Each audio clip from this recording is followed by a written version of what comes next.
Video number 6. Yes, so this is video number 6, and there will be a video number 7 on this because it's too much to cover in one video. But the way we got these questions, again, if you haven't seen the previous videos, is that Johnny and I and Alexi are all working on the CoolDoList.com site along with our other team members.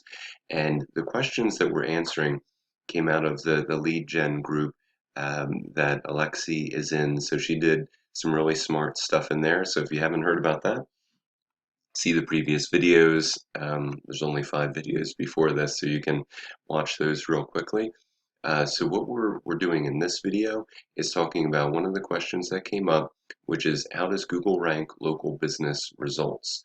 So within, as we think about that in the context of salons and spas, I just um, put up this quick Google Doc, which says 3 things to keep in mind to improve your salon or spa website rank in Google.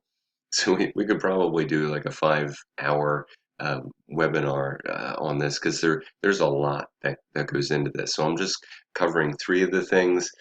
If you've already done some research on this, you'll realize there's a lot more. But the 3 things that I'm going to cover are things that will make a difference in your salon or spa website rank in Google. And to be clear, in this one, we're not really talking about ranking Google Maps. We're not talking about ranking your Google My Business. Those will be other topics that we'll cover because those, slightly different approach for those particular things. But we are going to talk about in this one is we'll start with the overview. So I don't work for Google, neither does anybody on this team. So we're giving you information that we figured out based on things that we've done. So these are insights we've gained based on some deductive reasoning. So we know the stuff that definitely does work. We know the stuff that definitely does not work. But again, we don't work for Google, so we don't have the inside line on all of it. And like I said, it is complex.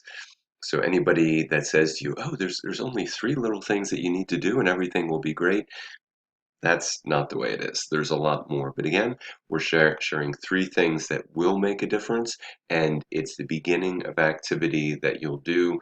And we'll talk more about that as we go through. So just hang in there. We'll get through this. And like I have at the bottom here, there are simple things you can do that will make a difference, and we're going to talk about it right now. So here's the beginning. Number 1 of 3, we're going to be talking about the customers that customers are looking for your services. So the reason I put that in there is just to start to get the mindset that your website is not about you using the phrases that you use with the other people in your business. You can do that. It's just not the best approach. The best approach is to understand the language, the keywords, the phrases, the things that your best customers are thinking about when they search. So they think about something and then they pick up their phone or whatever they might use their computer to search for businesses like yours. So one great way to figure out how customers are looking for your services is the customers you already have. So might sound super simple, but it's an awesome way to figure out what people are doing when they're looking for services like yours. So to take that a step farther, this coming week or in the weeks to come, start asking all of your customers, get everybody in your business to start getting this mindset of, hey, when people are looking for services like ours, what are they looking for? And even better, when our best customers are looking for services like ours, what do they type in? Because just because you might say cut and color when it comes to services that you offer, your customers may be typing. They may agree with you when you say cut and color, but when they go to Google, they might type in hair coloring, or they might type in hair dye or something like that. So the reason that's important is because that is what Google knows what people are looking for, and that they're the matchmaker. So Google is the matchmaker between what people are literally typing into Google and what it knows your website represents. And we'll talk a little bit more about that in a minute. Okay, so the next thing, so keep note, that's like we again, I realize that I'm going really quickly, and if there's enough interest, then I can go ahead and I can do another video on this.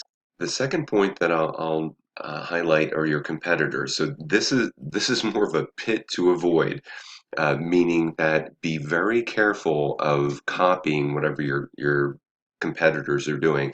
Just because your competitors seem to have success in Google does not mean that you should do the same thing that they do, because Google does give some credit for businesses that have been that have had their websites up longer. So if you look at three of your competitors and they're all doing different wacky things, and they're all ranking well in Google, that and your if your website is younger than theirs, then keep in mind that just because they are ranking well, does not mean that you will rank well if you do the same things if your site is younger.